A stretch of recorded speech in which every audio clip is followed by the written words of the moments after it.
Bonjour et bienvenue sur Provence Plus TV. Nous allons aborder aujourd'hui un dossier économique exclusivement consacré au marketing de réseau. Alors le marketing de réseau, vous avez tous entendu parler.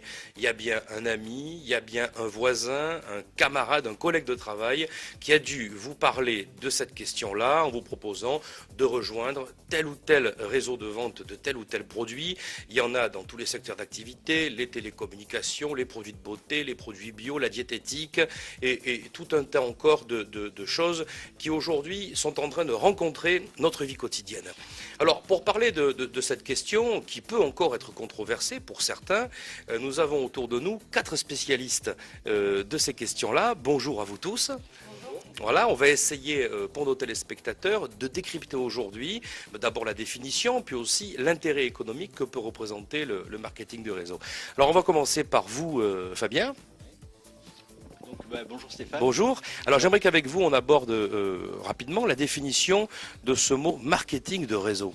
Alors le marketing de réseau, qu'est-ce que c'est? C'est tout simplement une industrie qui vient des États-Unis et qui permet à beaucoup de gens à travers la planète de faire des compléments de revenus avec cette activité et pourquoi pas d'envisager d'en faire un plan de carrière. C'est ce qui s'est passé pour moi. Donc cette industrie, en quoi elle consiste concrètement? C'est ni plus ni moins que du bouche à oreille. Alors, ces entreprises américaines se sont rendues compte d'une chose, c'est que nous, simples particuliers, au quotidien, nous faisons de la publicité pour les entreprises en faisant du marketing de réseau, du bouche à oreille. Je vais vous donner un exemple très simple. On fait du marketing sans le savoir. Exactement. C'est-à-dire que demain, je vous recommande un bon resto.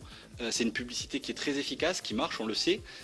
Immanquablement, où il y a de fortes chances, vous allez aller dans ce restaurant, payer une facture et donc je génère un chiffre d'affaires justement avec ce bouche à oreille. Qu'est-ce qui se passe dans le système traditionnel? C'est que vous ne gagnez pas d'argent en ayant fait ce marketing de réseau. Avec le marketing de réseau que nous pratiquons, c'est justement faire la même chose, mais être rémunéré pour avoir justement fait cette recommandation. Et c'est une activité qui est en train de littéralement exploser, qui a une croissance annuelle qui est supérieure à 20% chaque année, ce qui, je peux vous garantir qu'actuellement, c'est vraiment une prouesse économique. À l'heure où vraiment on parle de crise financière, c'est une industrie... En tout cas, ça fait rêver. Hein. Alors ça fait rêver, c'est juste que c'est une autre manière de travailler. Certes, elle est différente, elle est peut-être vue par certains comme bizarre, mais c'est pas parce que c'est bizarre que ça marche pas. Et si on veut peut-être à un moment donné avoir des revenus bizarres, il faut peut-être faire des choses bizarres. Alors Thierry, maintenant je me tourne vers vous. Tout de suite, on va rentrer dans le dur, sur les questions juridiques. Alors on nous dit le marketing en réseau, c'est de la vente pyramidale. La vente pyramidale, c'est interdite. Bon, on sait aujourd'hui que ça marche pas vraiment comme ça. On sait que sur le plan du droit, il y a un espace qui existe juridiquement. Précisez vraiment à nos téléspectateurs aujourd'hui, légalement, vous êtes ici des professionnels, des gens qui avaient des revenus concrets, mensuels, cohérents, liés à ces activités-là. Dites bien aux téléspectateurs comment ça marche sur le plan juridique. Alors, déjà, bonjour à tous. Alors, effectivement, il ne faut pas confondre l'industrie du marketing de réseau avec ce qu'on appelle les bonnes vieilles sociétés pyramidales des années 80 qui ont effectivement traumatisé les Français. Alors, il faut bien comprendre quelque chose. Déjà, parlons de définition légale.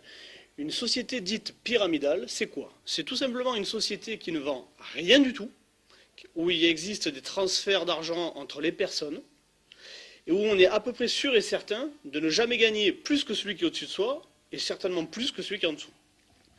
Il faut bien comprendre quelque chose, le marketing de réseau n'a absolument rien à voir. Vous pouvez tout à fait dépasser la personne qui vous a parrainé, tel est mon cas, puisque mon parrain est à côté de moi, et dans notre société, nous avons des positions qui sont hiérarchiquement inversées par rapport à nos dates. Parlez-nous du terme de position. Alors, les termes de position, si vous voulez, dans le marketing de réseau, et ce qui est pour moi le plus... paritaire entre tout ce que l'on peut voir, c'est qu'en fonction de la structure de votre réseau, on parle généralement de branches, vous pouvez avoir une évolution qui peut être supérieure à la personne qui vous a parrainé. Tout simplement parce que peut-être que vous travaillez plus, que vous impliquez plus. L'élève a dépassé le maître. Tout simplement. Voilà. Pour ma part, c'est ce qui s'est passé. D'accord. Et il y a aussi l'acquisition client, bien Alors, entendu. comment chasser cette idée qu'il Alors, peut y comment avoir chasser sur le cette plan juridique des soucis? C'est très simple. Allez. Pour se renseigner, c'est très simple. Il existe une fédération qui s'appelle la FVD, la Fédération de Vente Directe, et qui répertorie les sociétés qui sont plus ou moins affiliées à cette société. Je dis pourquoi plus ou moins, parce qu'en France, comme il y a encore beaucoup d'a priori, toutes les sociétés ne sont pas spécialement affiliées à la Fédération française, mais par contre sont affiliées à la Fédération mondiale. Donc il faut un peu se renseigner et voir. Après, ce qu'il faut savoir aussi, c'est que l'année dernière, le ministère du Travail, avec notre ministre qui était en place à l'époque, a signé avec la FVD et les organismes de la NPE la légalité de la chose, puisqu'aujourd'hui la NPE est autorisée et même encouragée à publier les annonces d'opportunités, d'affaires à travers ces différentes sociétés de Alors ça, c'est MLM. un point très Donc important. aujourd'hui, ça abolit peu que peu les a priori parce que des gens en ont encore. Alors pour les gens qui ont encore des a priori, je vous dirais, écoutez, les gens qui vous invitent à des réunions pour savoir un petit peu quelle est la société avec laquelle ils travaillent, demandez-leur de vous montrer un bulletin de commissionnement, puisqu'on est affilié pardon, au statut de VDI. Alors il y a plusieurs statuts, mais en général c'est le VDI. Et dans le VDI vendeur à domicile indépendant, voilà. Excusez-moi, qui a été voté par Alain Mandelin, qui était à l'époque ministre du Commerce, tout à fait. Et donc vous verrez à travers ces bulletins-là que l'on paye des charges sociales, que l'on paye de la TVA. Donc si on est en égalité, j'allais dire, avec le trésor public, je ne vois pas où est le problème. Après, si vraiment encore vous avez besoin de preuves, effectivement, renseignez-vous sur les sociétés qui sont présentes en France. Généralement, celles qui ont beaucoup de secteurs ne peuvent pas être présentes de partout, donc ont des partenaires. Et en fonction des partenaires, il y en a où c'est l'État. D'accord. Donc, vous nous dites simplement, il suffit d'aller à la pêche aux informations et on va trouver tout ce qu'il faut. Exactement. Alors maintenant, avec Sébastien et Vanessa, on va aborder l'aspect financier. Ce sont des activités dans lesquelles vous vous impliquez en plus de votre travail.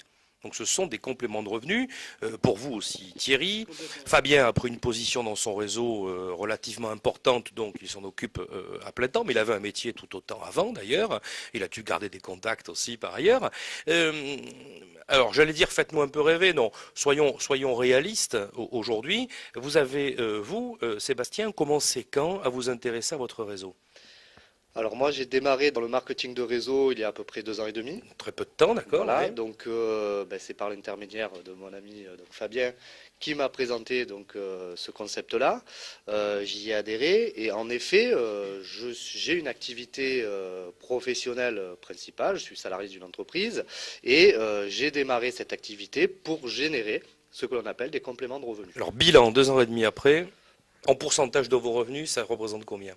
Ça varie selon les mois en fait. Selon les mois. Donc, sur l'année, allez, sur une année. sur l'année, on va dire par rapport à mon salaire de base. Oui, ça vous fait quoi? Un 13e mois, un 14e, un 15e? Oh, plus que ça même. C'est-à-dire? Ah oui, c'est. On parle pas d'argent, on parle de Oui, pourcentage. tout à hein. fait, tout à fait. Ça représente, je sais pas moi, à peu près peut-être allez, entre 30 et 50% d'un revenu annuel.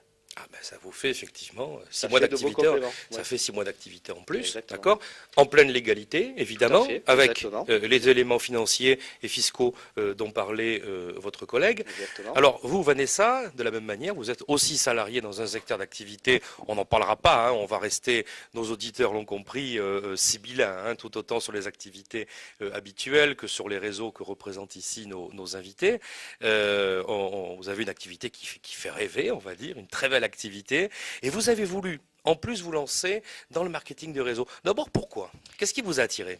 Bonjour à tous. Alors, pour dire ce que les téléspectateurs vont peut-être se demander ce que je fais, je suis hôtesse de l'air tout simplement.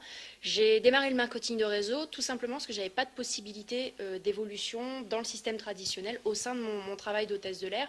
C'est le cas très probablement de dizaines de milliers de personnes en France, de beaucoup de gens qui ne peuvent pas évoluer malgré les ambitions. Hein. Donc, je suis quelqu'un d'ambitieux, je pense que je ne suis pas la seule en France ou au monde à vouloir gagner plus d'argent. Donc c'est la seule raison à la base pour laquelle j'ai démarré le marketing de réseau, puisque ça me permettait d'avoir des possibilités d'évolution vraiment propres à ce que moi je voulais faire de ma vie et de ma carrière professionnelle. Quelle ancienneté? Pareil, à peu près pareil que Sébastien, j'ai démarré le marketing de réseau bientôt depuis 2 ans, donc ça se passe très bien pour moi. Et des compléments de revenus Des significatifs. compléments de revenus, voilà, mais je serais dans le même ordre de rendement entre 30 et 50%. Donc chiffré exactement, j'ai pas chiffré, j'aurais dû venir avec mes chiffres peut-être auparavant. En revanche, quelque chose qui est significatif, c'est qu'au bout d'un an d'activité avec le marketing de réseau, j'ai pu demander un mi-temps avec mon activité principale en tant qu'hôtesse de l'air. C'est-à-dire qu'aujourd'hui, je travaille 1 mois sur 2 en tant que salarié et je complète, donc je fais cette activité dans mes heures creuses, dans mes heures, disons, libres de marketing de réseau. Ça vous passionne? Oui, parce qu'au départ, on démarre pour l'argent et on se rend compte que c'est pas qu'une aventure financière. C'est humain. Oui, c'est également une grosse aventure humaine et de développement personnel. En quoi elle a changé votre vie depuis? Dites-moi, parce que vous avez quand même une vie active. Hôtesse de l'air, c'est pas rien, hein, on se voyage, hein, on voyage beaucoup, on se déplace, c'est déjà un métier très riche en soi. Votre nouveau métier dans le marketing de réseau, qu'est-ce qui vous a amené de plus? Alors, tout un tas de choses. Maintenant, ce serait difficile de résumer en 5 Rapidement, minutes 2 rapidement. ans d'activité. Je dois dire au niveau financier, ça c'est sûr que c'est indéniable, les chiffres sont là. Ensuite, donc au niveau développement personnel, on gagne en maturité puisque on apprend à se connaître soi-même, on apprend à connaître les autres. Et justement, les autres, c'est ça qui est important, c'est que j'ai développé mon réseau. Moi, j'étais vraiment cantonnée à un secteur aérien. Je connaissais des hôtesses et des pilotes, moi, à peu près comme toutes les hôtesses de l'air du monde. Aujourd'hui, je travaille avec des personnes entre 18 et 62 ans, des hommes, des femmes qui viennent de toutes les catégories socio-professionnelles. Et ça, c'est un enrichissement à lui tout seul, quoi. Fabien, on a abordé tout à l'heure rapidement une question clé dans cette période de crise, de chômage, en tout cas de doute, l'importance du marketing de réseau au niveau de l'emploi. On a bien compris qu'aujourd'hui, et votre collègue nous l'a très bien dit, il y avait une promotion qui a été faite, signature au niveau national d'un accord avec le Pôle emploi. C'est important. C'est quoi le profil type de l'entrepreneur aujourd'hui en marketing de réseau? Il n'y a pas de profil type dans cette activité. C'est ce qui fait aussi tout le charme de cette activité. Ça donne la possibilité à tout le monde, quel que soit son background professionnel, quel que soit ce qu'on ait fait ou pas. On a la possibilité dans cette activité de réussir. Après, dire que tout le monde réussit et gagne beaucoup d'argent, je pense qu'il faut être réaliste et vraiment expliquer. Comme tous les métiers, ça dépend du profil. Cette activité, vous savez, c'est un accélérateur de business parce qu'on travaille en équipe. On est là pour distribuer un produit et construire aussi une équipe qui va distribuer ce produit à plus grande échelle et on va être rémunéré